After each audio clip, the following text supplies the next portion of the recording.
Just gonna see who's here. My students. Hi, everybody. Thanks for coming. Hello. Hey, Deb. Hi. Awesome. It's gonna be fun. Yeah. Okay. Are we ready to get started? We are. Let's do it. All right. So hello, everyone. For those who don't know me, my name is Jenny. I am from Leap Junction, which is the entrepreneurial part of student services here at Fanshawe College. So I just want to, before we get started, thank all of you students, professors, and our panelists for being here today and taking time out of your busy schedules, joining us from your homes. Some of you are on campus, I see. So it's great to get together and learn from this amazing group of entrepreneurs. So as I mentioned, my name is Jenny. I'm a business advisor at LEAP. I also do outreach and admin and events.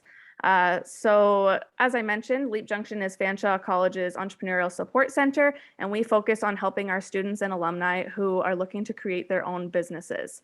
Our time is short today, so I'll keep that explanation to a minimum. But later on, I'm going to tell you a little bit about our program, Leap In, which is a business accelerator program that a few of our panelists are familiar with and have spoken with our LEAP clients during those times. So a great way to get going and start your business. We'll cover more on that after. So it's my pleasure to open things up for today for our LEAP Talk of the first LEAP Talk of the semester. And I'm just going to introduce right now Debbie. So Debbie is a professor of the fashion marketing and management program at Fanshawe College. And she has lots of experience doing this event with us over the last couple of years. Great to see our panelists join us today. I'll have her introduce them. Okay. All right. Hello, everybody. And I'd like to introduce the panelists. So we have Johnson from Moody & Co. And we have Roxana from Purdy Natural, Jenn Lofthouse from Lofthouse Living, and Jenn Channer from Channers. Is it Channers of London or Channers? It's Channers, men's and ladies apparel. Okay, great. Okay. And Tracy Hiltz from Goodwill Industries. And so they're going to be speaking with everyone today. Feel free to ask questions, and it's going to be fun. Good times. Do you want me to continue on, Jennifer? Yeah, if you want to continue on. Yeah. Sure. Okay. So today, what I want to talk about is, so we know like that our industry is wonderful in that it's dynamic and constantly changing.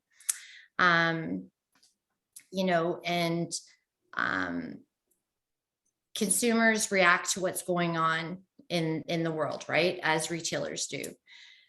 So we've talked about last year about, being in the pandemic and how that affected our business. And this year, I really want to talk about post-pandemic because as the vaccine rollouts have happened, we've gotten a handle on this and social distancing and wearing the mask and all of that, hopefully will come to an end in January, if not sooner. I wanted to start off by just asking, first of all, you telling us a little bit about what each of you do within your business and what kind of business it is to share with the students. And then also, like, what does, post-pandemic look like in terms of the retail industry, your businesses? Has this had an effect, and has it changed, what you're doing in business? So Johnson, you want to start first? I guess like for me, I don't have retail yet, but it's always been like a goal. With the pandemic and everything, things slow down and you see like a lot of businesses businesses closing down, but then like also businesses opening. So there's always going to be businesses that open, no matter what. So I look at this as, it's just giving me more time to work towards my own retail shop. So it's going to happen. And so for those that don't know what you sell, what you do you want to share a little bit about that? Yeah, so I'm in the scent business. My main product is candles. So yeah, like down the road, I do want to have my own kind of candle shop. But as of right now, I recently, because of the pandemic, I got an opportunity to launch an event space called Mood and Coast. So that's kind of like near a beach. It's on a cliff by the water, and I'm hosting pumpkin carving events, fire cooked dinners, candlelight dinners, bonfires. So that's kind of part of the retail eventually, but this is kind of just like a small step towards it. Great. Thank you. Roxana? I own Purdy Natural. We are a natural skincare company. We make our own skincare, but then we have a store just off of Warncliffe, and we sell all kinds of natural products. We sell Mood and Co. candles, and everything local for the most part. And it's been a crazy time. We've been able to pivot. I have an amazing team that I wouldn't do this anymore if I didn't have them. There were a lot of times where I was done. And the only thing that kept me motivated and excited was my team. So we didn't have a fully stocked website when we hit 2020. It was just our skincare company.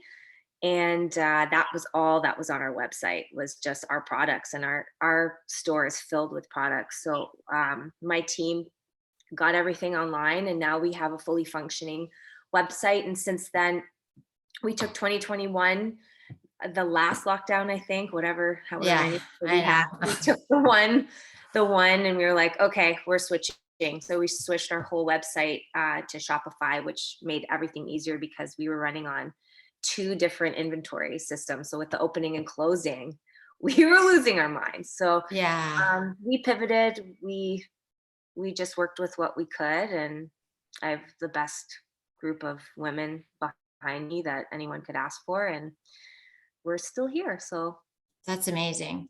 That's great. So the difference would be because Johnson had the online, right? Like he had the online business where you had the retail. So you had to incorporate online, right?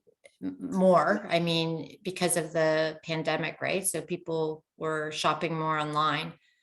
yes. And I know everybody in the group, like you guys support each other, which is amazing. So that's another thing we should add in there. The industry's big, but it's small, right? Everybody knows everybody in this industry. So, okay, great. Thank you. Jennifer, Lofthouse. Which one? Okay.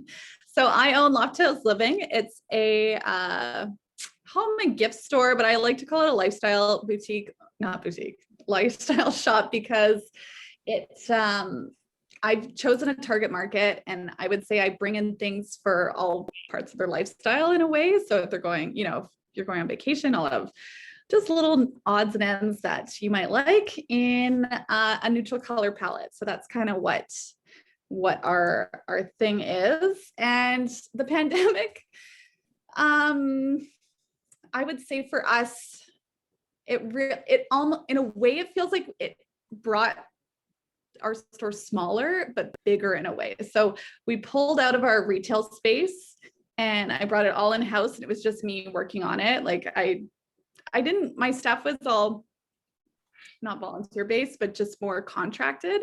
Okay. So, they all amidst it, had their own thing, kind of moved back to their parents' cities or whatever. And so Right. I just kind of took everything on myself. And but then I've really grown the online business to be almost triple what my retail business was, if that makes sense.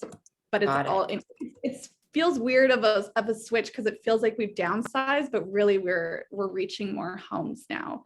And so with that being said, though we did pull out our retail space from on Richmond, we do have a permanent pop-up in Saffron Road where you can go and experience a few of the products, but not everything. I'd say most of our business is online. So Perfect. Awesome. Thank you so much. That's No awesome.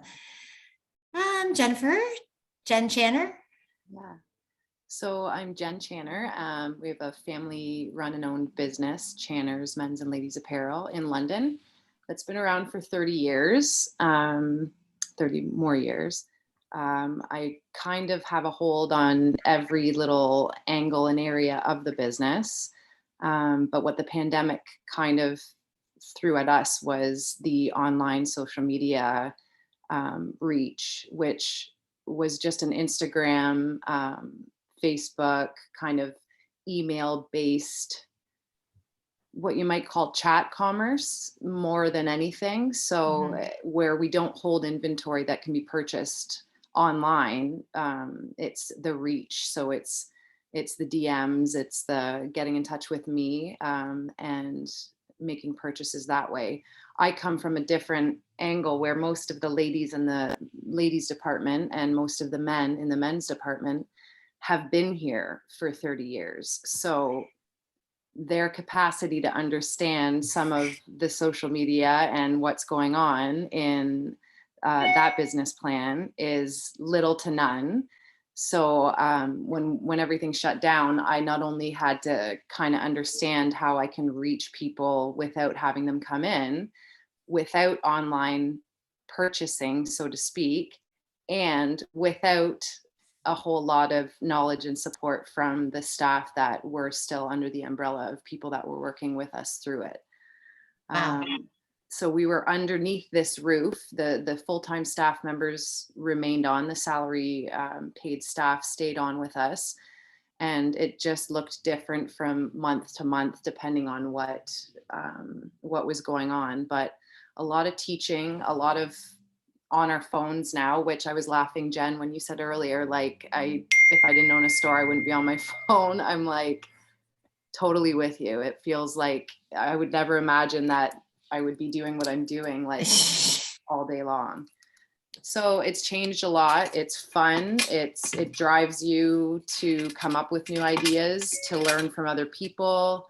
But we've had a lot of success in it, and people have become excited that their jobs have changed a little bit, and what they might have fallen into doing for 20, 30 plus years has changed, and it's exciting in a new way.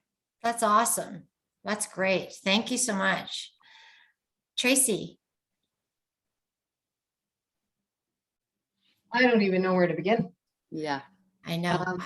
I know you've had multiple. Yeah. Yeah. So and everybody knows what we do at Goodwill, right? So our primary facing business is our thrift retail stores. Okay. But that's not all we do. So we have, first of all, we exist pretty much from Windsor to Mississauga, up through to Newmarket, over to Goderich. So we have 23 main retail stores, and then we have some smaller boutique type stores, and we have some bookstores, and we have a cafe, and we had a smaller online presence. And with the onset of COVID, we realized that we had to have a far larger exposure online. A little bit different than your typical retail, obviously, because the individuals that we employ, and because we were a non-essential business, we couldn't actually be open anymore. So we couldn't have our donation centers open, and we couldn't have our support systems open through our workforce development team, or even our cafes and all. So it was a very different time for us, because we went from having 1,200 people working for us to just under 100. So unfortunately, with the onset of COVID, the people who really, really needed us, we weren't available for them, not only from a work platform, but from a shopping platform as well. So that was difficult to maneuver through. And then, talking about having to look at different opportunities and how we can, maintain the business so that we still had people's jobs for them to come back to at the end of the day. And it was the most important thing. So we quickly pivoted, and we went from one Shopify store to, at one point, I think we had 9. Wow. Okay. Yeah, we were able to open 4 Shopify stores in a week. So at different locations throughout our territory. And, it was great. The feedback that we received from our customers, in Guelph or Windsor, they could call us. We could post things online. We could make it so that, their kids could get, or they could afford a winter coat. And on and on and on. So it was a great experience, not only for our teams, because it gave them another, learning curve, really, Sure. to get involved in, but for our customers, because we were able to be there for them. So, I can go on and on and on about how we've had to change because of COVID, but when it comes to the retail component, that's really our biggest focus now, is really our online presence, maintaining that. We weren't really heavily into social media. If I never had to go into social media, I'd be happy. And thank goodness I don't have to do it, ladies. Or gentlemen, I'm sorry. I have a marketing department that does it for me, so I'm quite happy about that. Yeah. So that's something that we've really had to pick up and get involved in, and and even in some cases outsource too, just to be able to maintain it, because it's a beast on its own. For sure. For sure. Yeah. Kind of, that's it in a nutshell for us. Okay, awesome. Thank you so much. And so the employees at all the Goodwill stores, like, if you want to just share a little bit about what we do. Yeah, like in terms of how they, they're hired, they get the jobs. Yeah.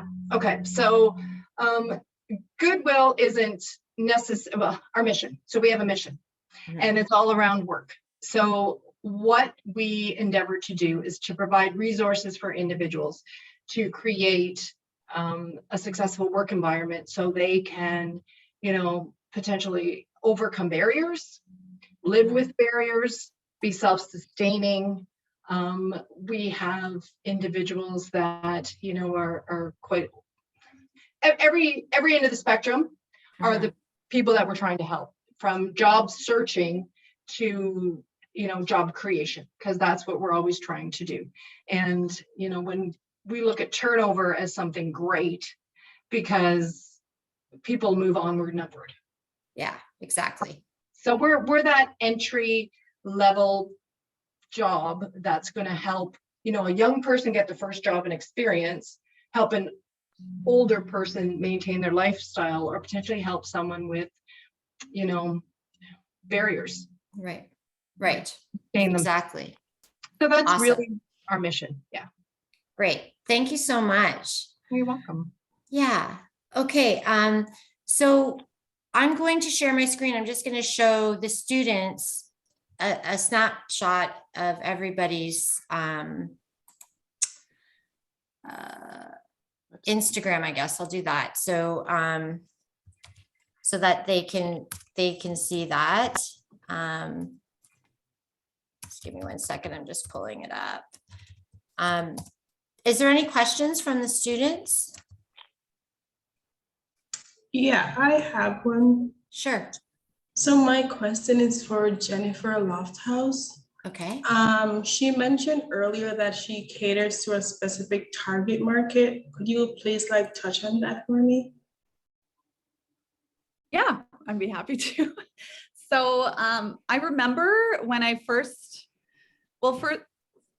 I'm trying to keep this short. So in a nutshell, I feel like my husband and I started the store not really knowing we were starting the store. So I would highly recommend you actually have a business plan and figure this out instead of like 2 years into it. But anyways, 2 years into it, we kind of formed who our target market is in London locally. And it's the most selfish thing because it's basically me. And it's what things that I honestly relate to and like, because naturally you're able to sell something that you truly love and love to have in your home or wear or whatever. And so I was able to obviously broaden the scope on that with, an age of who we're looking at.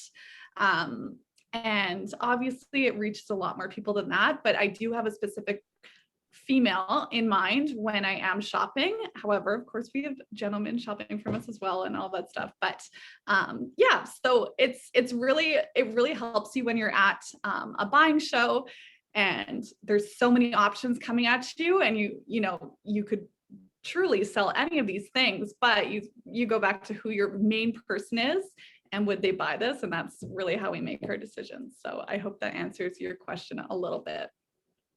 Yeah, that was good. Do you have like a specific age group in mind? So do you cater to someone from like a teen, older people? Right. I would have to say it, like, obviously there's exceptions to every rule, but it's really someone who is either is living on their own. So maybe not as young as a teen, but maybe just out of university, just got their first job or whatever, all the way up to, I don't know, my mother who likes to freshen up her house with different things. So it's a pretty big age gap. I have to say our clients do range in age, but yeah, I would definitely say the starting point is someone who is looking to make their home look pretty. But then again, I was that kid in like a 10-year-old kid who liked to like redecorate my room. So I'm sure there's one or two of those out there too. Yeah, thank you so much. You're welcome. Is there any other questions at all? Okay, I'm going to share the screen. I'm going to pull up. We'll start here. Sorry, give me 1 second.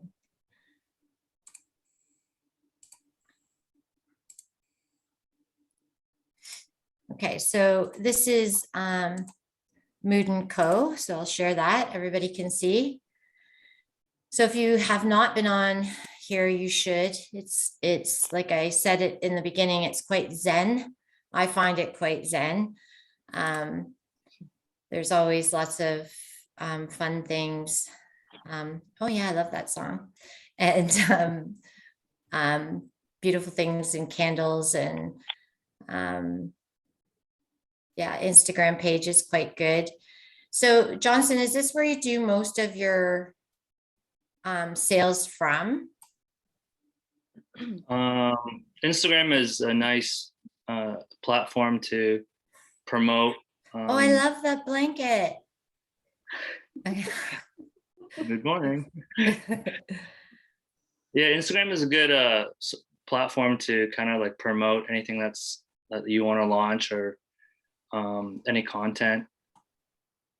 But yeah, it leads to people going to the website and purchasing and going into stores like Purdy Natural. Yeah. Great. Well, and how long does it take you? Because I know, like, as all of you, like Instagram takes a long time, like social media, to sort of set this up and do. Yeah, well, I think like with Instagram now, everything that I am surrounded with and by becomes content for me. So it's I look at everything as almost like an ad. Like I do a lot of series of like visuals where I'm in the woods or by the water, and I'll write a caption on it that says like this in a scent, because like there's a certain smell that I smell when I'm there, and I use that as kind of inspiration for some of the future candles that I'm going to make, and giving my my viewers kind of a sense of the direction that I'm going with some of the products and some of the creation is kind of the step that I'm taking using Instagram. Yeah. Yeah. They're beautiful. Really, really, really beautiful. I quite enjoy them. So, yeah. So thank you. Thank you for that. And there's some really, so this is the latest endeavor, right? Yeah. So, what is it called though? Mood and Coast. Mood and Coast. Okay. So do you want to just give a little synopsis Yeah. on that? So with Mood and Co, everything that that branches off from Mood and Co is gonna start with the word CO. So like we have sweats called Mood and Comfy. Yeah. Now we have like Mood and Coast, which is this event space. It kind of allows me to branch off into other things, not just candles, Yeah. which was always the goal from the beginning, was to not just be a candle company, but overall, like everything is a mood. Yeah. So with this event space, Mood and Coast, it's along a cliff near the beach by Port Bruce, just outside of Sparta.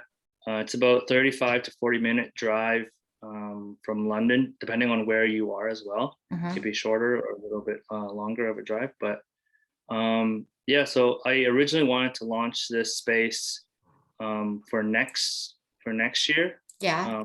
But I've been going to this spot for all of the pandemic, for the last year and a half, almost 2 years. Yeah. So this is where I've been, but I've been out there so that I can kind of visualize and experience myself what the seasons are like, what the weather is like, so that when it comes time to kind of launching it, I know the details and what to kind of fill in so that the guests and people can really enjoy the planning that I've put into it. So I'm still in a soft launch phase, Right. but it's been pretty awesome so far. So Great. We're coming. I'm gonna get a group. I mean it, like for real, because it looks beautiful.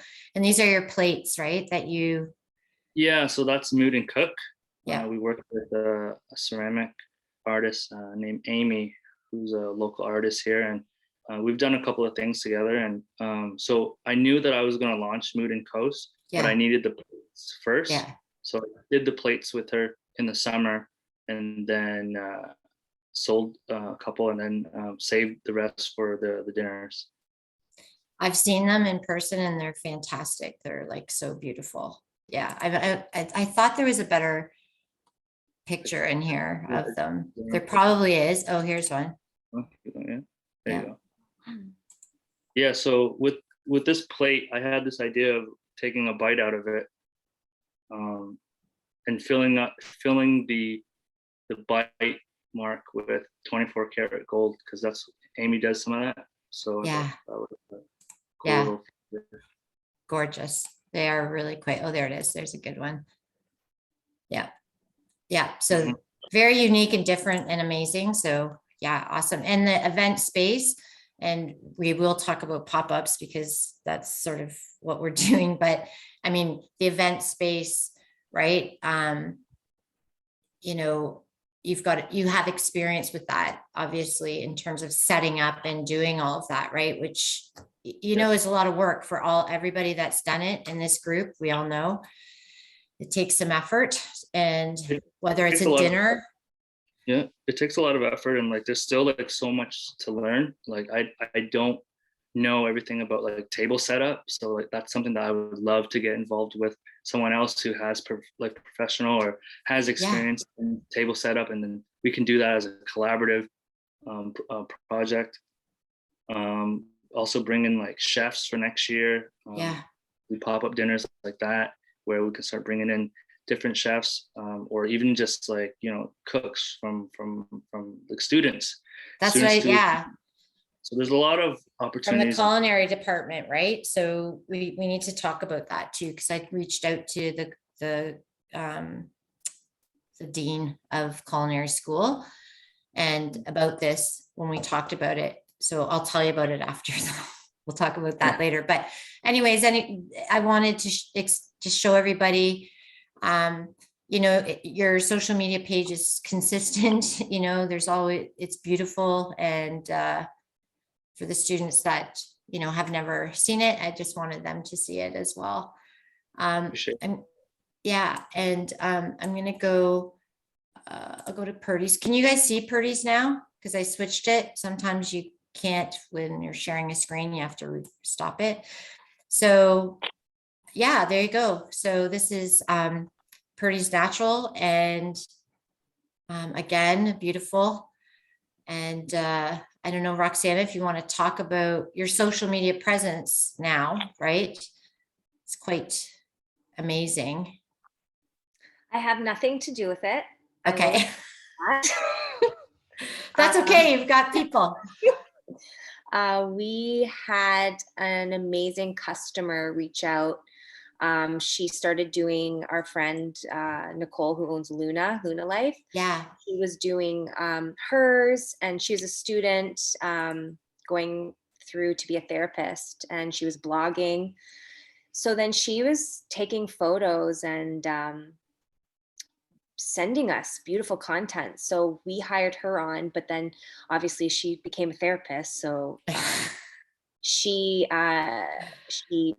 was done. She did it for a good chunk of the pandemic. And then our girl Rachel's a grad from the graphics design. And I was like, why are you working for me when you're a graphics designer? Like, why are you like, I started using more so the skills of each of my team members. And I was like, I'm not doing Instagram. I'll lose my mind.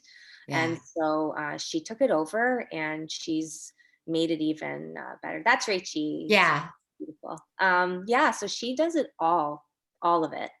I don't even okay it. I just you trust. There's total trust in that, right? Which is lovely. Which all the girls they run it better than me. Like there's two. Those are nice. I like those mugs. Yeah, amazing pottist. You carry them too, right, Jen? Doesn't Snortsky do some mugs for you? No? Yeah. Not currently, but I believe in the past. Yeah. They're beautiful. Yeah. So thank you. And this is Purdy's Natural site, and it's lovely. And she does carry the mood candles as well. So wonderful. Okay. And then forever changing. Like, I know, get more followers and stuff. It's just impossible now. So it's weird. I know. I wish I knew. My students will speak to it a bit. Like, so the pop-up shop, they're doing, social media, so Instagram. And I do have several students that are very skilled at it, which is so amazing, right? Because it's so much work, and it's secondhand for that. Like, they just, okay, Deb, this is like, I learned from them. I really do. Right. So, because like you said, there's so many things that are changing, and, okay. So actually I'll go to Channers, and Jen, if you want to, I'll just so everybody knows. So this is your, Totally. there you go. So I am learning as I go. Yeah. And enjoying a different outlet other than being, quite frankly, on the sales floor, which is amazing too. But there's I love that. kind of a creative aspect here that I've enjoyed. I have tried to explain it to the people that I work with as almost like an ongoing magazine that I want to keep flipping the pages to. Great. And that's kind of that. Like, if I see trends going on, if we get something new in the store that I think people will be excited about. It's women wear heavy right now because I work on in the ladies department. So we need to kind of get a grasp of the menswear a little bit more. And I would imagine it would be of the same idea, just kind of what speaks to us, what we're seeing, what we want to inspire people to do. And we do photo shoots and collaborations with local that was Jillian Summers. So like a Yeah. local home designer or stager. So we'll do some of that stuff, keep people posted with what we're doing behind the scenes, if you will. So just kind of trying to keep everyone in the now of what's going on, and then keeping in mind that this is our shoppable contact outside of the store hours and a regular retail experience. Right. It's great. It's beautiful. I was looking through it previously, but so are these images from like actual suppliers that you get that you can post and stuff, or? Yeah, that's great. Yeah. So at every, like when we're buying for that season. So, when I'm in the buying appointments with I literally ask them, I just say, remember when we're receiving everything, can you please send the imagery when it's ready? And then Fantastic. you get a selection of what is going to be landing on your floor. Great. And then this is a photographer that I have that comes and picks up actual individual items and shoots them. Yeah. Great. Now, did you do this before, or is this fairly new because of the? We did it before, but it wasn't so much of a commerce. Like it wasn't so much of like of an instantaneous purchase or a reach to hold an item and so on. It was more just kind of showing what was available, and through learning and doing, people are very receptive to seeing it and wanting to know about it and possibly purchasing it in the moment or asking us to hold it till the next day. And then they come into the store and try it on and so on. Perfect.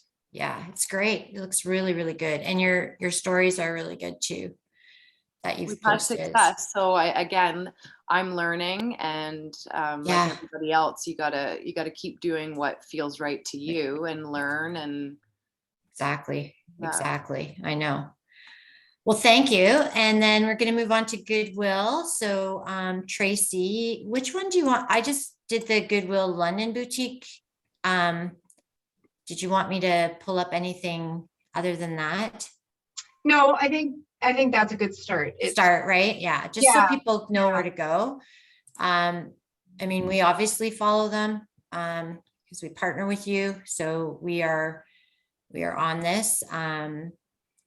So lots of stories. The imagery is really quite good. It's gotten so much better, I think, Like we're trying. Yeah. So we've handed over a lot of the reins now to our managers, our in-store managers. Yeah. So, and we're trying to equip them with the right tools to be able to do this properly. Yeah. So we realized quite quickly that if you don't have the right tools, that it just doesn't work out so well. So it doesn't present very well either. So. And one of the things I love is how you have customers that will send images in, like of stuff they've like. That's great. Like that's a really amazing. Interactive for us is huge, right? So yeah, it's great. It's good. And then obviously there's the website, the Goodwill website as well, which I've pulled up. But do you think that social media has helped with, it really has. And as we're diving deeper and deeper into it, I feel like we're going down a rabbit hole, but at the end of the day, we're actually seeing a nice increase in our sales, a nice increase in our exposure. And this actually gives us some great messaging so that people can understand more so what we're about, not just drop your old stuff off and, come and get a good deal here and there. It's around, sustainability for us. It's around, creating an environment that's great for everyone. Really great. Awesome. Well, thank you so much. And it looks amazing. And then there's also, like I said, the Goodwill site that you can go to as well. What about the Worthy one? Oh yeah, right. So I'll pop that. I'm going to pulled this up for Jen and then I'll pop that up. Where did Jen go? Lofthouse, where are you? Here you are. Okay, so I did your site. Do you want me to do your site or social media? You're muted. Sorry, I just swore in mute. So what would do you want me to pull up Insta or? Yeah, I might be Yeah. able to speak a little more towards it, but here's my Okay. website for everyone to see. You Let's, might be able to just like tap on a little icon in my, like at the bottom, maybe. yeah, maybe. Let's look. Yeah, there she is. Hopefully it links through. If not, someone is fired. Oh, okay. It didn't. Okay, that's okay. That's okay. Well, I'm gonna pull it up. Okay. No, I gotta go to Instagram. Just like, give me 1 second. Oh my God. Yeah, no worries. It should be instagram.com/Lofthouse Living, if that helps. Well, I follow you, so I have it, but I've got ours up. So yeah, I can speak to my Instagram a little bit while you Yeah. Will I pull this up? Yep, That's good. sure. So basically, I feel like I'm a bit of a cheater with Instagram in the sense of I use the same filter on everything. And it honestly, it's like smoke and mirrors to everyone because everyone says your Instagram, it's so cohesive, it's so X, Y, and Z. It's honestly because I do the easiest thing ever. I throw on the same filter on all of my stuff. I know, but can you see that? Can everybody see yours or no? I can see it. But Okay, good then. Okay, so here we are. And so yeah, so it's ooh, I don't know if my story is overly great today. It's been a bit of a busy day, but so but to speak to the whole like dog child scenario happening here, it is a bit of a diary. It is, I do try and make it as much as it's a business, I try and make it personal as well. yeah, Just, you know, I don't know, I think you can buy anything, pretty much anything on Amazon and not know the owner or whatever. So I try and keep it a little bit of a visual diary of what's going on without really sharing too much of my life. I don't know how to, Yeah. it's like a weird balance. yeah, for sure. And so, yeah, so it is, we've started to bring in a little bit of clothing just because, Mhm. to be quite honest, a lot of homeware is really hard to get in at the moment. And so there's a lot of clothing just sitting there ready to be scooped up. So yeah, so anyways, it's like I said, it's lifestyle. So it really gives us that umbrella to touch on anything that we wish. And yeah, I don't know. So anyways, you see the filter, it works well because I have to say, because we have that color palette of being beige, whites, creams, people get it. They're not going to be overly disappointed that the filter made it a little bit more creamy than not, if that makes sense. yeah. Whereas when I work in fashion at Saffron Road, when I put a filter on, it totally alters the color of the garment. And then That's right. no one wants, like you're spending $1,000 on a jacket, it can't be the wrong color online. So it's a little bit more difficult. So I'd say that my color palette has really helped out. Oh my God, there's a lot of my face on here, but It's okay. It's great. Those are great slippers too, by the way. Yeah, they're cozy. Love them. Yeah. But we do 9 out of 10 of our business on Instagram. It's where I sell most things. I do have an e-blast that I don't know if that's like ancient to say e-blast, but No. that we send out here like every couple of days that attracts a certain amount of people that aren't on Instagram. But I'd have to say, if you ever sell something out, it's because I've launched it on Instagram. I've done a countdown using all of their little buttons and toggles and stuff like that they offer. So Okay. Instagram is a real pain with algorithms and figuring it out and stuff like that, but it's been good to our business as well. So I don't know. It's a necessary goal, I guess. Well, beautiful. Thank you. Beautiful. And like, you know, I actually like going on your site though too, because that one's not found. That was because I went to, because I feel like, it's nice to sort of scroll through too, right? Sure. So on the website, another tactic I go with, should anyone care, but is I like to shoot everything because we brought this whole thing in-house and it's not in a store necessarily. I like to shoot each piece we get in, like literally like lived with in my house. And Yeah. so I like to show, you know, what this Yeah. blanket looks like on my couch, and, you know, that happens to be my blanket. So it's definitely, you know, a Yeah. dog who's sleeping on that, but yeah, so I like a photo of it in the house so people can visualize like what it looks like in a home, but Mhm. then also having a stock image if possible. Yeah. That obviously shows the true color, dimensions, and all that jazz. So, Yeah. that's Fantastic. kinda what- Great. Awesome.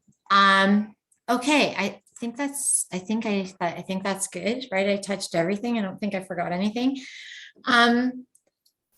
So I guess the next thing I want to talk about is, you know, in terms of, that was sort of the brief look at each business, and I hope everybody follows, and tells and shares and tells friends.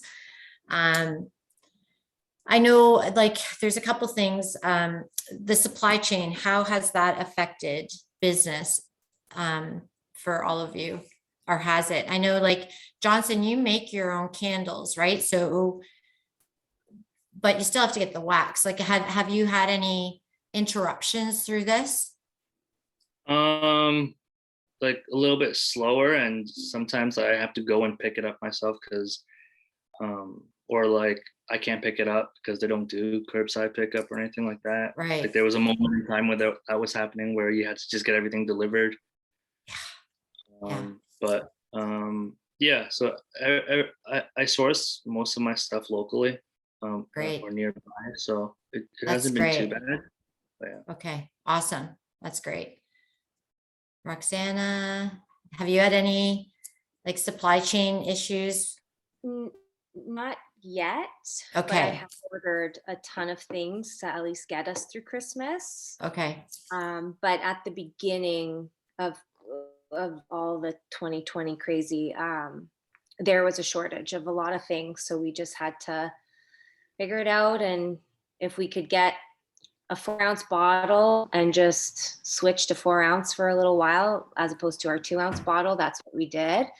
But yeah, now I'm ordering a ton of stuff just to be prepared. Okay. Yeah. And I know Jenn, I think you have, right? And Jenn Lofthouse and Jenn Channer. Go ahead, Jen. Okay. It actually is kind of funny because it happened to me today. I'm photographing some Christmas product in our house, and a lot of things I ordered in sets, like, you know, you'll have a little Christmas tree or reindeers and you'll have a small, medium, large. I'll only have like one, or like, and I'm totally anticipating the matching size, like that would make it a set to arrive in like January. So Right. it's just, you know, we're making it work, but Yeah, I know. it is feasible for sure. Right.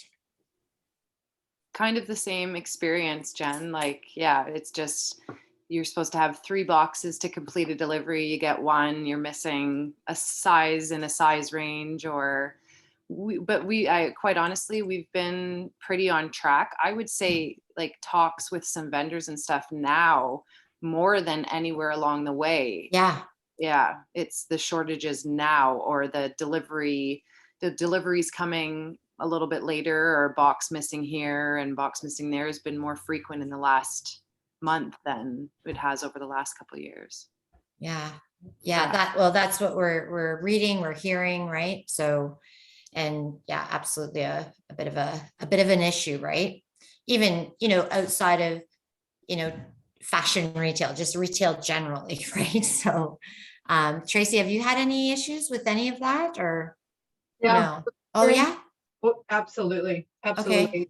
Well, most of our products are donated, as everybody's aware of that. We do have some new items that we bring in just to help supplement some of our assortments. But at the end of the day, where we're experiencing shortages is with fixtures, is with shopping bags, is Oh. with, you know, all the supplies that we need to run our business.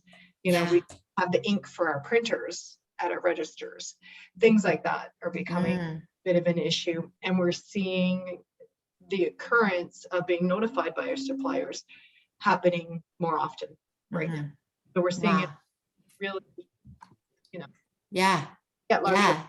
You don't even like, you don't think about stuff like that, right? Though it's like, yeah, absolutely. That makes total Well, sense. You think it's always going to be available, Mm-hmm. Mm-hmm. would be a fact. But our biggest challenge right now is with labor. And everybody's hearing the the news broadcast that there's a labor shortage or Yeah. whatever. It's like, but Yeah. I can speak to the fact that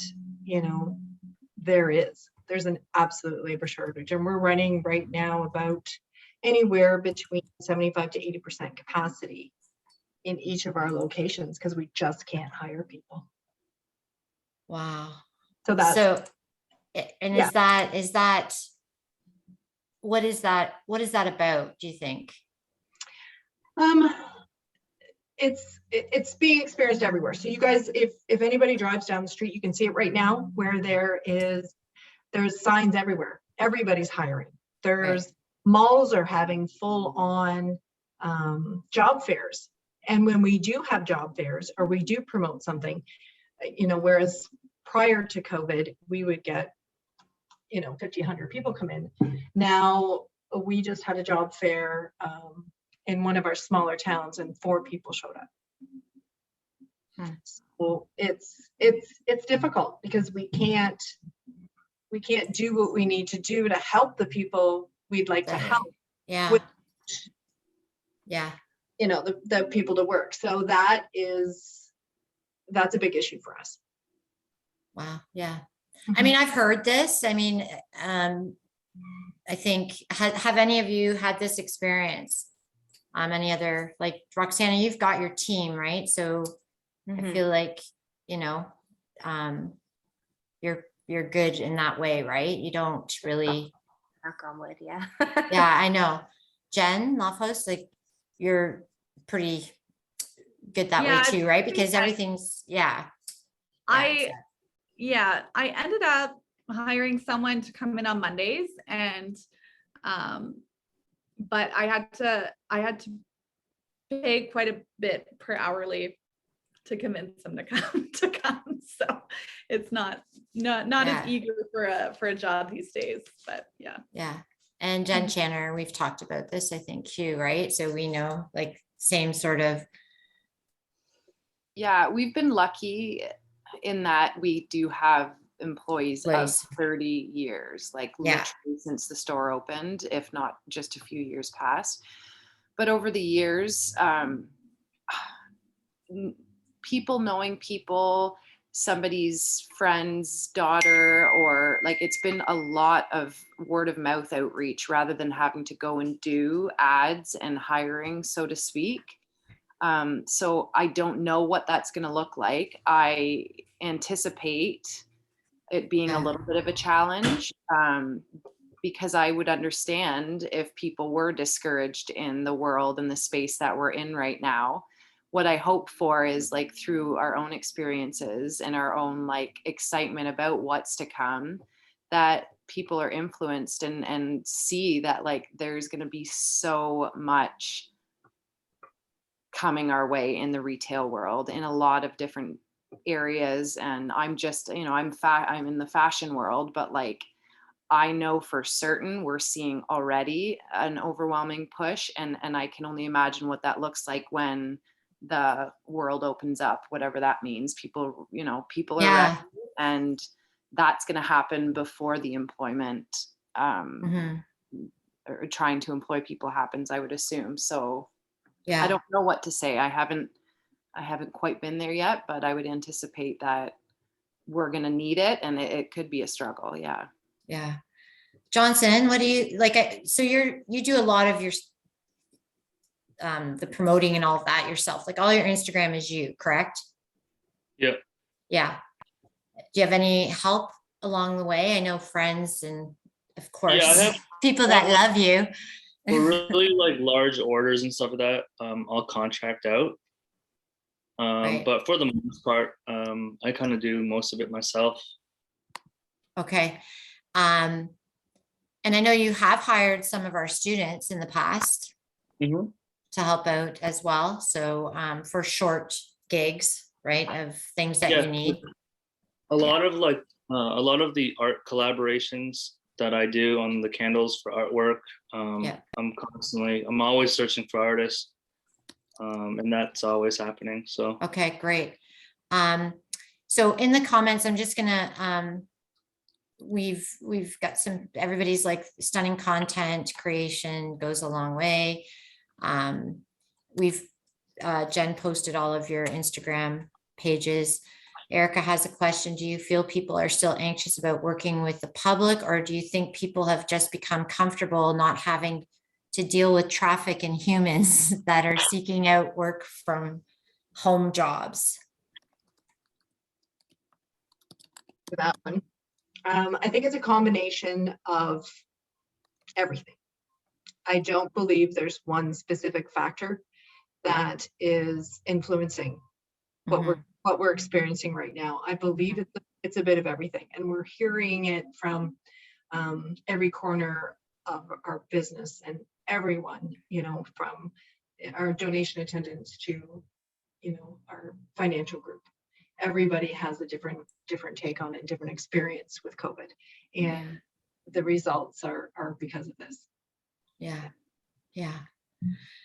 And I mean, I think for all of us, I don't know, I think this has been very bizarre, and, we've all gone through this together. And I've told my students, like, on a global spectrum, like everyone in the world was affected by this. Right. So, of course it's bizarre, and it's, surreal, and we've had to make changes, like in business and in lecturing in school, all of it. Right. But I think humans are resilient.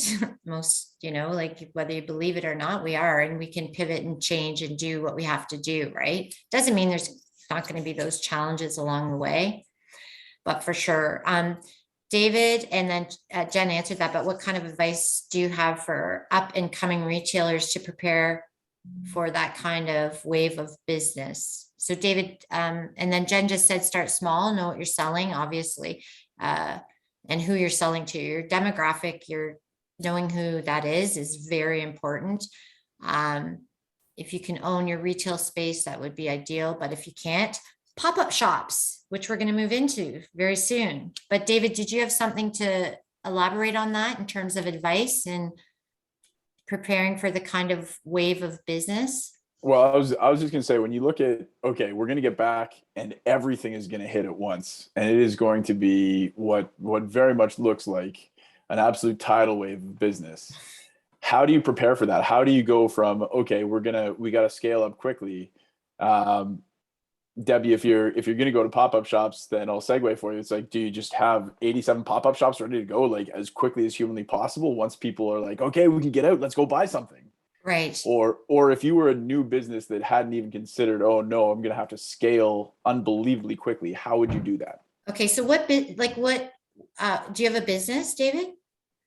No, I teach over in the School of Business. Okay, it's good. Okay. So it's for those students. Perfect. The question being asked. Okay. So does anyone in our panel want to answer that? Or have a comment to that in terms of how are you going to prepare for this?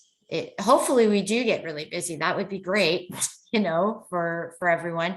But if you're lacking staff and, or you're online like Jen and Moody, and all of a sudden you get all these orders in, how will you be able to adapt to accommodate that?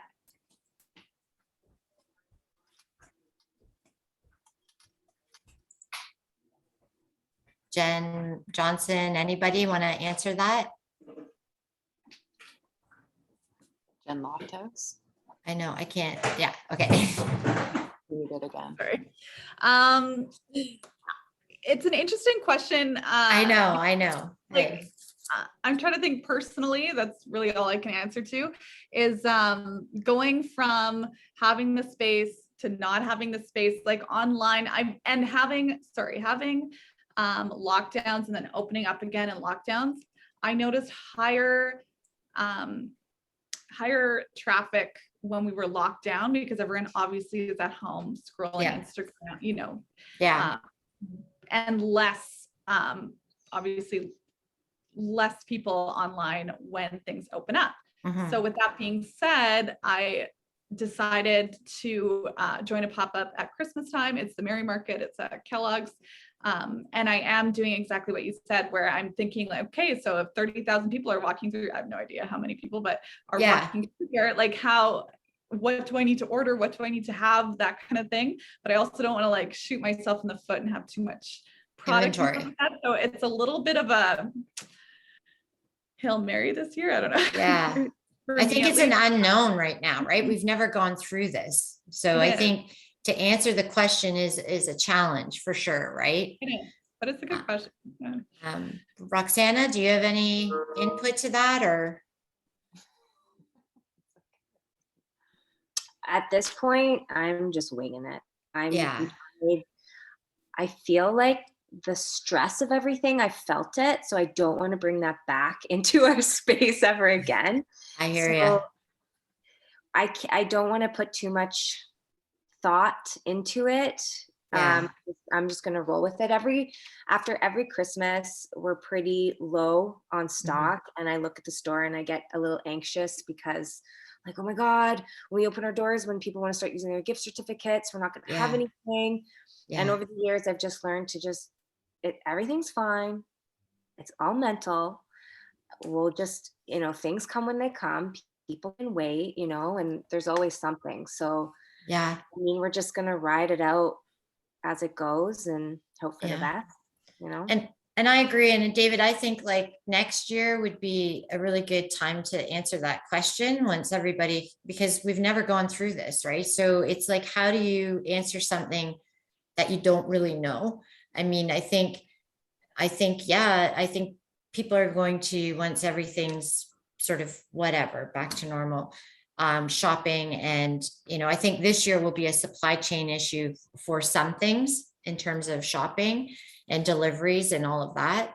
But I think, for most retailers and businesses, would be really happy to have people back in the store and buying things, right? So Tracy, I don't know, do you have anything, like, I think staffing might be an issue to some degree if people aren't, you're not getting the hires that you would like. Yeah, but I can actually, I can look at it from the perspectives that, Roxana and everything is already, you just got to kind of take it with the flow. So Yeah. in some locations, we've had to decrease the operating hours because we just don't have enough people. And Yeah.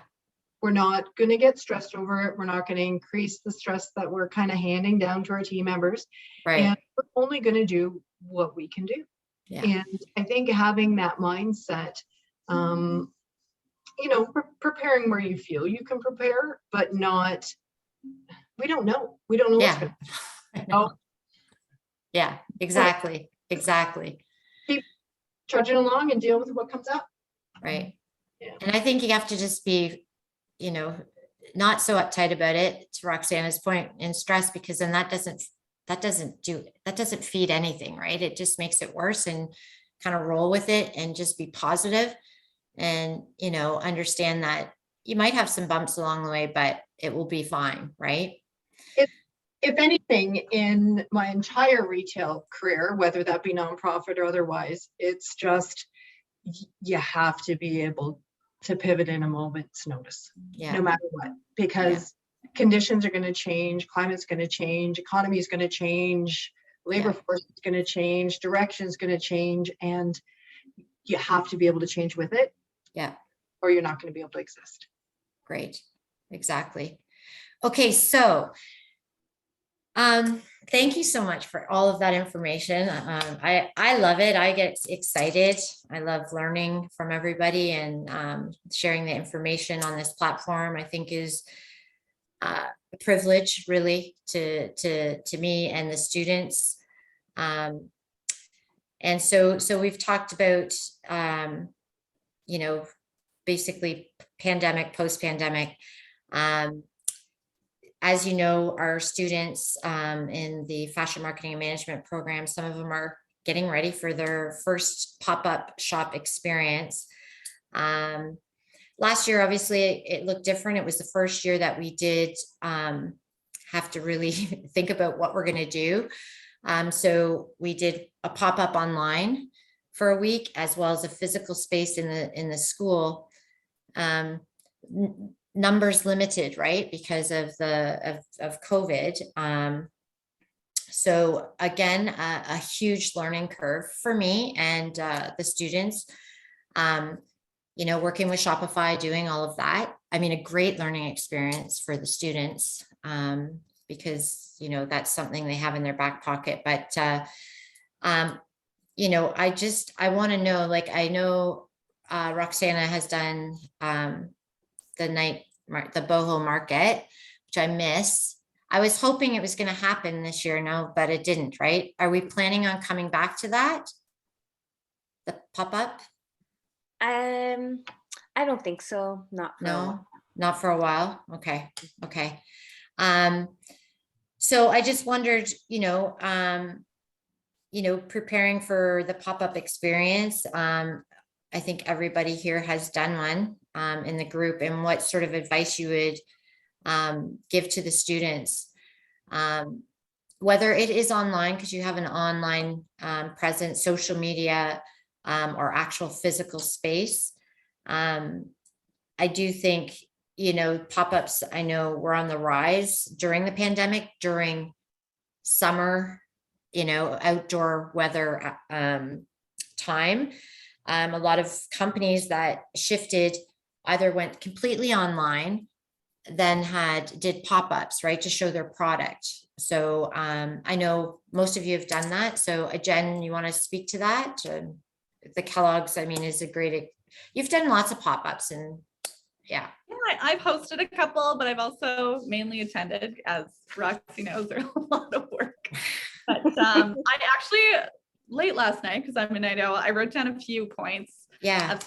Thinking of your students, Deb, specifically. I realize this is a lot of other programs listening to this as well, but yeah, their business programs and fashion design. I think I see Leanne's here, and yeah, we've got people. All right. Well, so I was just looking at the one thing where you said tips and tricks to making an incredible pop-out layout and design. Yeah. So I have a couple of suggestions just for online or in person. Okay. For both, I would say cohesive color palette and font is something to me that sticks out and like overly professional. If you can kind of stick to being well branded, those are two easy ways to do that. Great. If it's in person, your signage should like look professional and easy to see. I've had it before. I've had booths where I forgot my signage and people are like, who are you? What is like, you're just having the same conversation over again. And it's awful. If it's online, I would say photograph it beautifully. Like I said, you can go on Amazon and buy anything from anywhere. But if it's, has a unique touch and it's, in your vision, beautifully photographed, I think that's one way to sell something. And like I said, I like a lifestyle photo and I like a product shot. Which I learned in your class, Deb. And then merchandising, if it's something like a table that you're given, I like to have a lot of different heights, and I like all of my products to be propped. I think it makes it look more store-like. So a thing for a thing, essentially. So if you have a mug, you have like a coaster under it, or like just a level or a book lifting it up. Maybe it's not necessarily, but I just think it looks a little more intentional and a little more thought out. Okay. And then the last thing I was going to say is a huge thing I always forget about when I'm at a pop-up is that a lot of people just want your business card. And when I think of myself going to a pop-up around Thanksgiving, I had my kids literally running in two different directions through the parking, like it was awful. And all I wanted to do was shop. I wanted to see these spaces, but I just didn't have time. So it was nice to be able to grab a business card and shop at my own time at like 12 o'clock. So and a lot of people, when I'm working them, ask for business card because I just want to see your stuff without feeling flustered and rushed. And totally. That's actually a really good point. And because, I mean, we're online for a week and at school in the physical space at Siskin Gallery, you're all invited, the week of November 22nd. So, but again, like people can go online, right? They can, Yeah. and the students have selected in-store merchandise and online merchandise. And, you know, handpicked everything from Goodwill, as I said, and, you know, like, so being a buyer, right? So they're not necessarily buying for themselves, right? It's for our people that we're going to sell to, right? And that's a challenge to get that mix of, you know, within our School of Design, you know, the different ages and all of that sort of stuff. So fantastic. Great advice. Thank you. Roxana, do you have any advice to give to the students? Like for pop-ups? Yeah, because I know you've done a ton. And I know the boho, it was a ton of work, right? Like that was major. You had so many different vendors that came in, and it was so fun though. I hope you continue. I'll help you. I volunteer to help. I'll do anything you want. Yeah, so the boho night markets was a collaboration with one of my best friends, Luna. So her and I would throw them, and lots of amazing businesses were involved. It is a lot of work, and the vibe that it was, we just don't want to deal with life as it is right now. For sure. We don't need that headache. No. You know, so we are going to wait and hopefully bring them back someday. Yeah.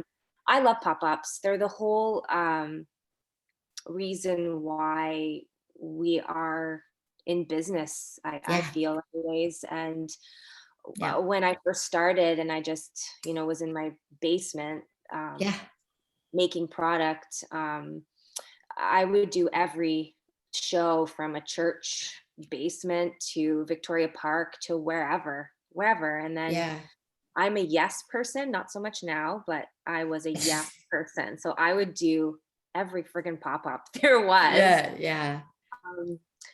They're so fun. I think people want to connect with, at least for me personally, I think, okay, I'm a local shopper. I live and breathe it. And I like to know who I'm supporting and where my money goes. That's important to me.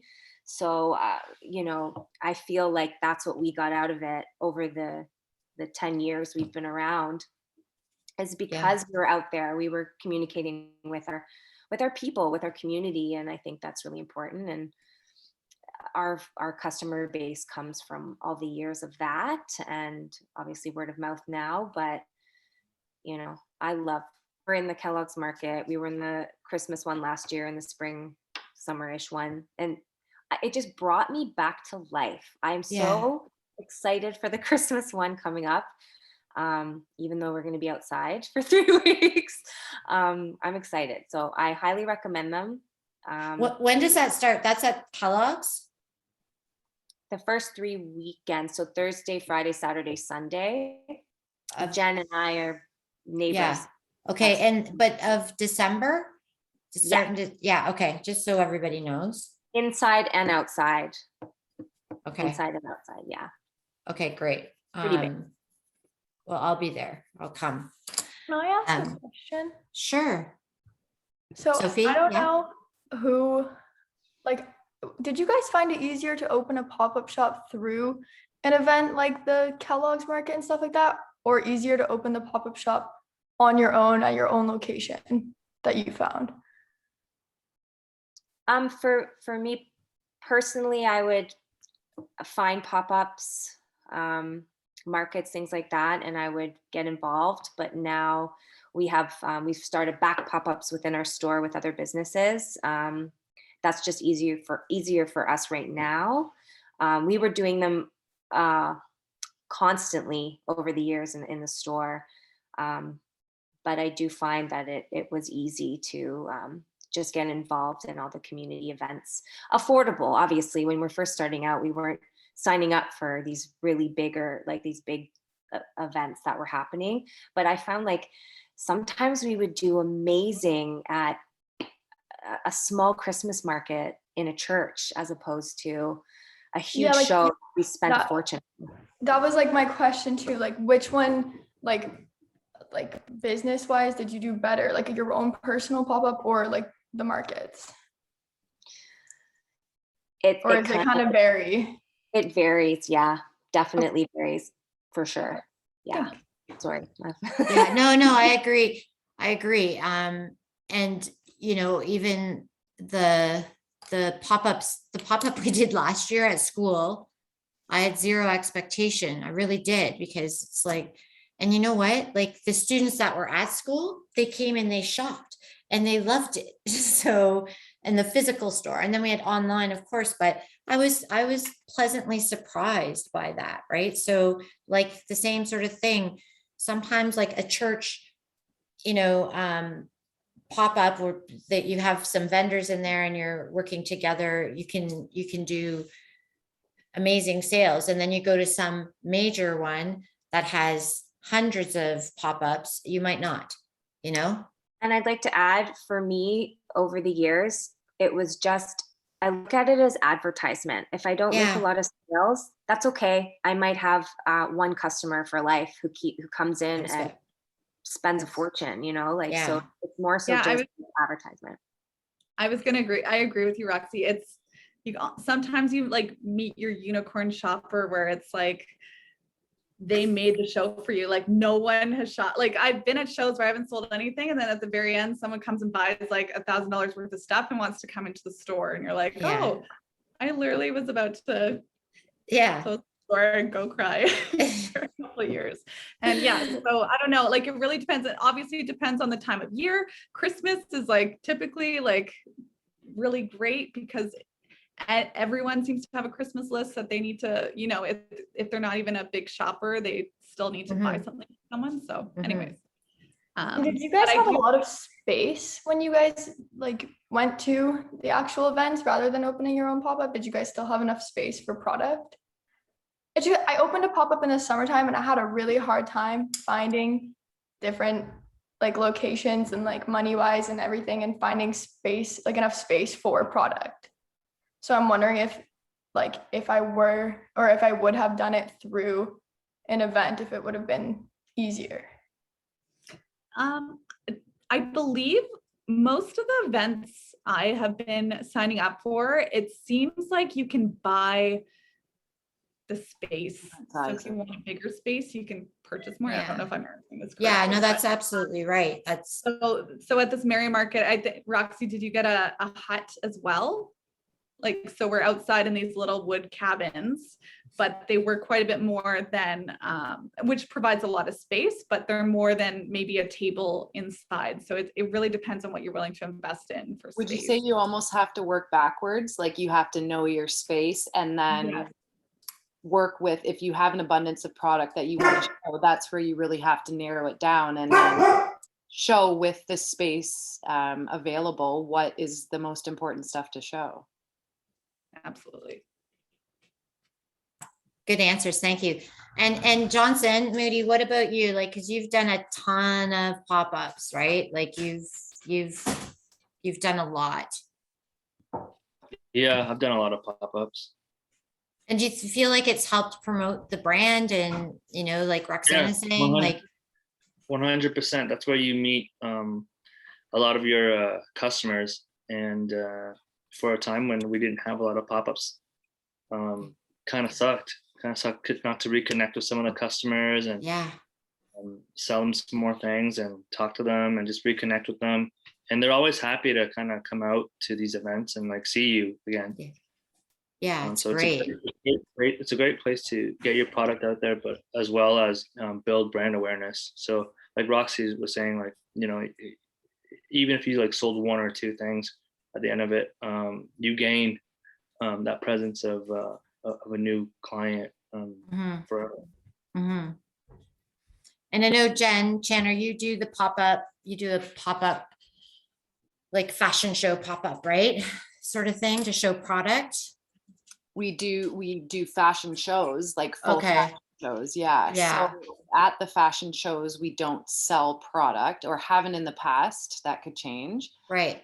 but like perfect example of not doing an event to specifically sell things within the time frame of the event, but Promote the, certainly to promote the business, Yeah. to promote products. You have to think about, like I said, given what you have with a full store of clothes, what are the most important things to show, and Yeah. who's coming to the fashion show.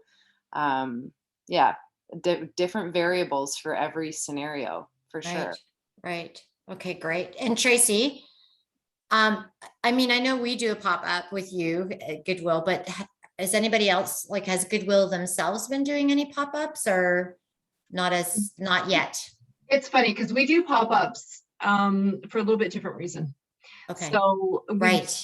I know I this, do yes. want to get more into the community-based pop-up that Right. we can really connect with individuals and have them see our organization as something other than a Mhm, glorified thrift store, right? mhm. But we do pop-ups for causes.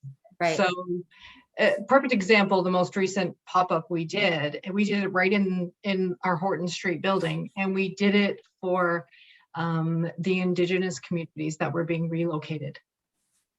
So Oh, we set up a pop-up in our lobby so that those communities could come in and acquire the items that they need, because they were all relocated so quickly. yeah, no, that's great. That's amazing. So we do those Right. type of pop-ups on a regular Yeah. basis in the various communities. So, That's great. That's amazing. Mhm. Fantastic. Okay, so I mean, I know, like, in terms of preparing for the pop-up, you're already probably working on holiday, I would say, right? Roxana, Jen, Moody, like everybody that's going to be into that. So the planning starts months in advance to do that. And I think you've touched on all my questions throughout this conversation, so I don't need to ask that. But I just wanted to know, first of all, I have one question here from Sunny. Did you want to elaborate? So it says, what does scaling mean to you? Is it building exposure up for a brand, or optimizing ads and maximizing revenue profit? Is Sunny still here? Yes, I'm still here. Okay, do you want to, because I'm not understanding what you're asking. So if you want to elaborate on that, that'd be great.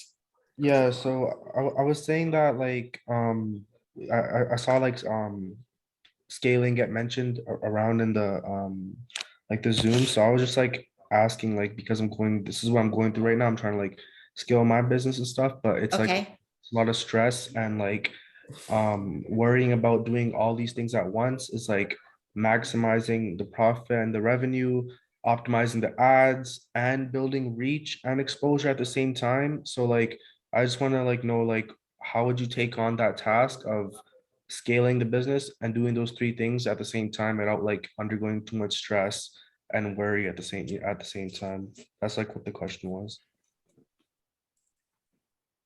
so who would like to answer that? It's a tough one. I It's a know. lot. I know. It's a lot. Like, I know, like, you've got your own brand, is that correct? If I Yeah. remember well, like that. I And have, so, yeah. yeah. So in terms of, I guess, well, I don't know, just scaling, what does that mean to our speakers when we talk about that? Because we've used it in the conversation, but like different sorry? I think I can kind of understand what you're asking. It's just a tough answer because there's so many different variables that come Right. in what you're asking. In saying that, it is stressful before the pandemic, after the pandemic. I think in those moments you have to get your information, organize your information, and trust yourself.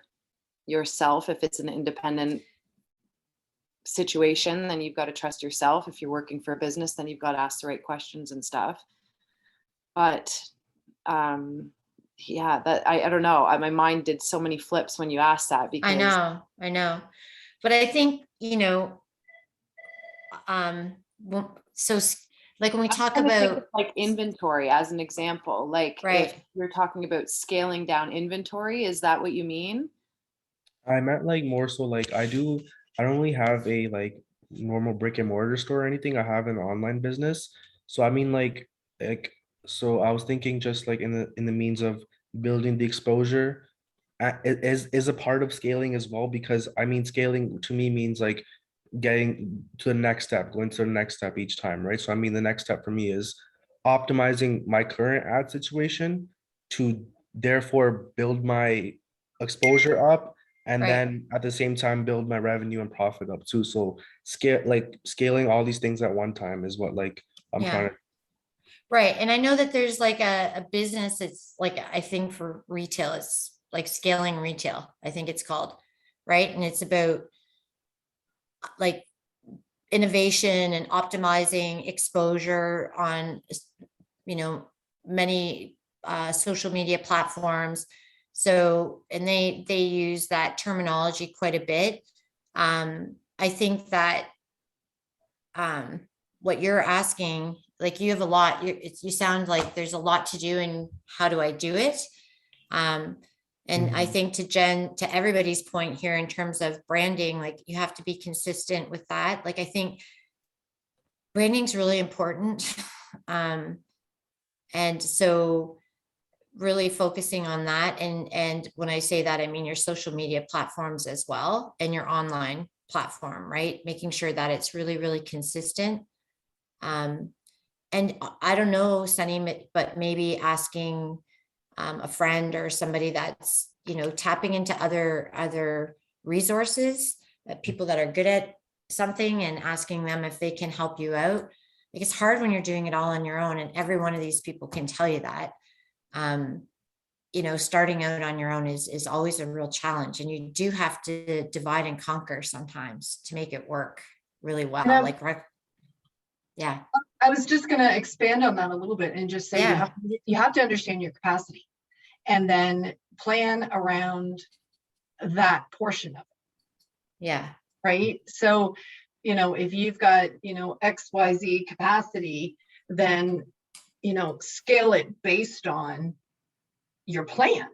And I'm going to say for myself that everything that we've kind of moved forward with, whether that's opening a new location or, doing a pop-up or expanding this part of the business, it all evolves around a plan.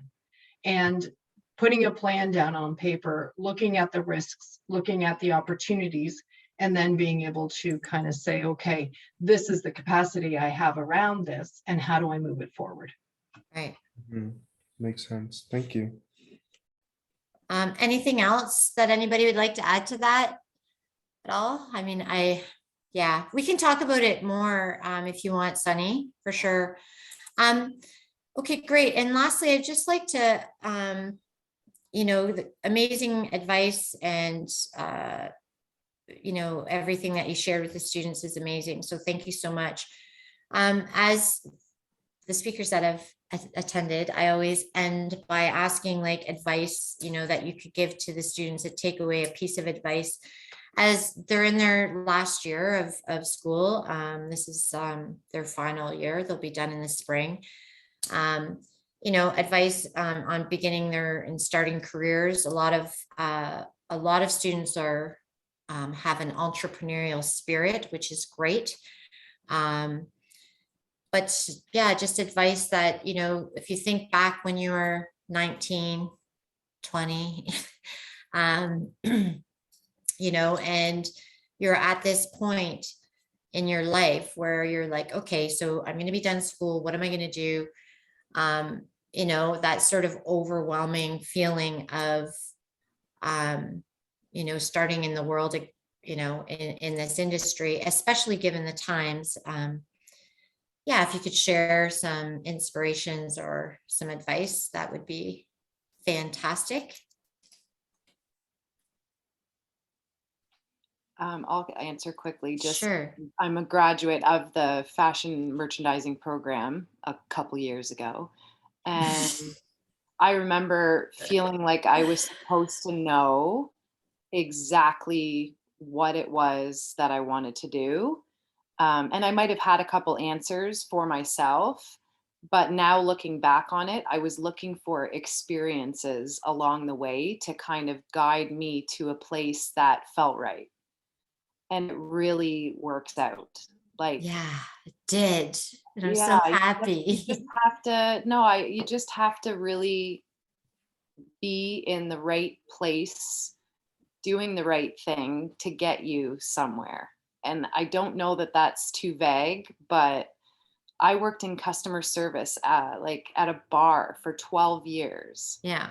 And it was during the day. It wasn't, it wasn't anything out of hand or anything, but the customer service skills that I took from working there to what I do now is off the charts. Like I would not be able to do a lot of what I do not having done that. So, these little things that you learn and skills and learn about yourself in different areas might bring you to exactly where it is you want to be, with that idea kind of still dancing around. It might not be like out of school, I need to go work at the mall in a retail space to start my fashion career, as an example. It could be just making sure that you're being true to yourself and not letting go of an idea of where you feel you want to be. Great. Thank you so much, Jen. I can go next. Sure. So just a piece of advice I have that worked well for me leaving school, graduating school, was so I guess if you know what industry you want to be in, that's even more of a way to narrow down. But if you don't know, then you could go to community. Anyways, my point is go to industry and community events, as many as you can. I know right now it's like the worst. There's not a lot of It's going to change though. We're going to open up. Yeah. Yeah. But yeah, it was going to all of the events you could go to. If my husband and I couldn't afford to go to the event with the ticket, we would volunteer at the event. Like we just met as many people as we could. We shook as many germy hands as we could. And having real conversations with people and meeting everyone in your industry and in your community, if that's, the route you're wanting to take. That was our biggest, we didn't know it at the time, but that's what launched us into randomly having a store and a business that we now love. And then of course, if it's being an entrepreneur and starting your own business, that's what you're interested in, it's always having that small, little elevator pitch that comes naturally because you know what it is in your back pocket, because you never know at these events who you're going to meet and, where opportunities can come from that. Anyway, my biggest thing is relationships, meeting people, not doing everything on social media. Go show your face and shake a hand, I guess, is my old school advice. Fantastic.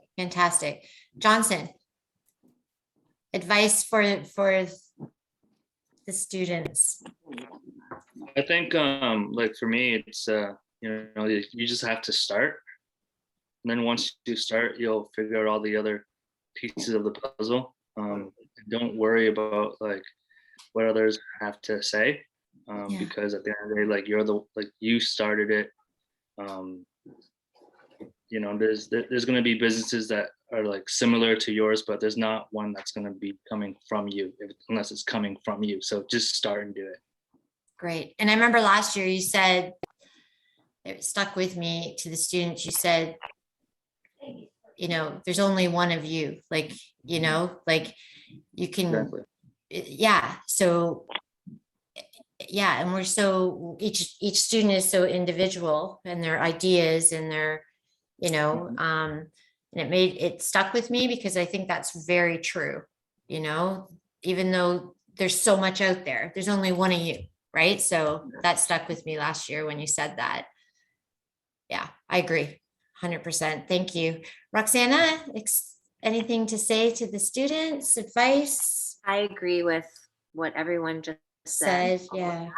But I have zero background in business. I did not go to school for anything in that department other than Yeah. helping people. I'm a child and youth Yeah. CW graduate and worked in retail very little. I just have always been a maker and a doer, and my gut has always led me.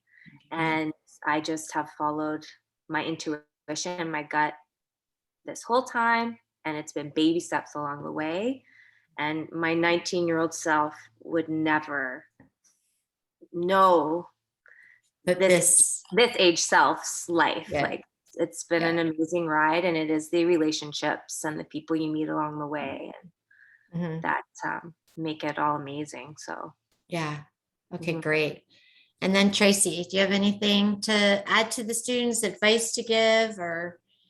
Well, I'm coming from a different background, right? Sure, sure. Mine is more corporate focused, but I would say that no matter where you're going with it, do something you love, because it makes it a lot more easy to be successful.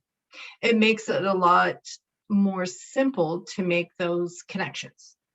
And I guess after that, I would just say, grab a mentor. For sure. Yeah, grab someone who can, you know, for lack of a better term, really hold your hand and give you some advice along the way. And it's about making those connections. And I think that's really important for a lot of people. Right. Yeah, thank you. And, you know, I know it is corporate, but it's also like, you know, like I know we've had students that have worked at Goodwill, and it's community though too, right? Like the giving, so that part of it too is really, even though it's bigger than all the other businesses on here, there's a community driven part that's what I love about it. So that's great. Yeah. Okay, is there any I'm just looking questions. Is there any questions from any of the students that we haven't addressed, or anything you would like to ask them about their business or anything? No, we're good. Okay. Jenny B, do you have anything to add to that? I think you do, right? Yeah, I'm just gonna from what you guys have said, there is great advice as entrepreneurs.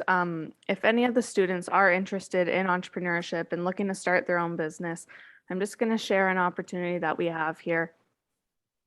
So as I mentioned, you know, LEAP, we support students and alumni who want to start their own businesses. And one of the ways that we do that is through our LEAP In Accelerator program.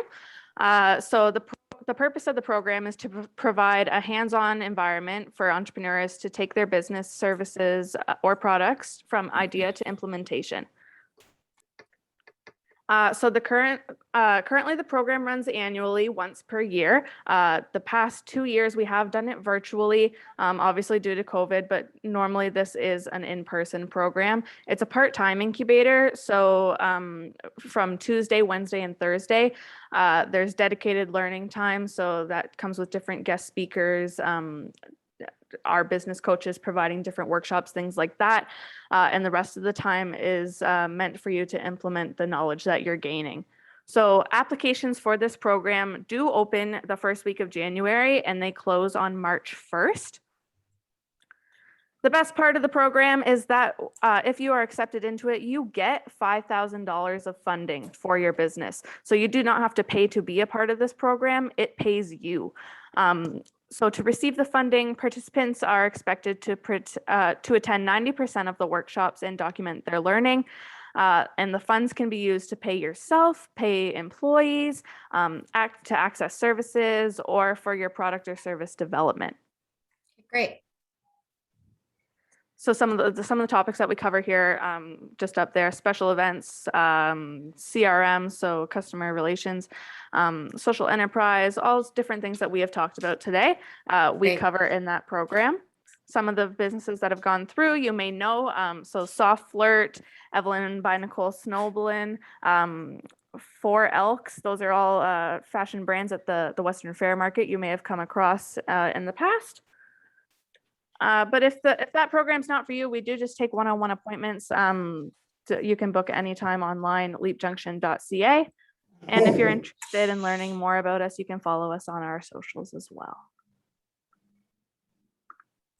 Great. Thank you so much. Amazing. That's good. $5,000. Wow. That's a good opportunity for the students. Yeah, for sure. It Okay. goes a long way for them. Yeah, no kidding. Do any of the panelists have anything to say or add before we end this session at all? I'm just keep your heads up. Like there's Yeah. so much fun to be had. It's a hard time to feel motivated in this space, but I promise there's so much to figure out with us along the way. Great. Thank you. Well, I want to thank everyone for coming. And, I know Johnson, Roxana, and Jen, you're always like, I have a place in my heart for you. You always come and help out, and I appreciate it so much. And Jen and Tracy, thank you so much. And hopefully we continue, like Tracy and I have had a partnership for years and years and years. But thank you so much. I'm really, really grateful. And I know the students are as well. And hopefully,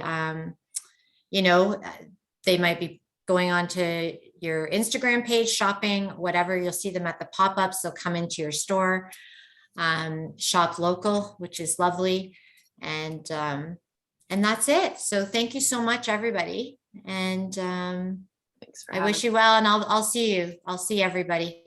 I'll be in. The holiday season's arriving. So and the shop local thing is definitely, I think, an advantage, especially now. I think we really appreciate, our local shops, right? So support local is a good idea. So thanks, guys, so much. And my students, and thank you everybody in the audience that have joined. I appreciate it. I did call on some people, so thank you for showing up. And my students, I will see you in class at 3:30. Does that work, Darrell? I see you. Does that work okay? No, we can make her work. Okay. Is 4 better though? Give you enough time to get to school? Okay, we can I'll Instagram you. That's fine. I'll Instagram the class because we have class after this. But thank you everybody so much.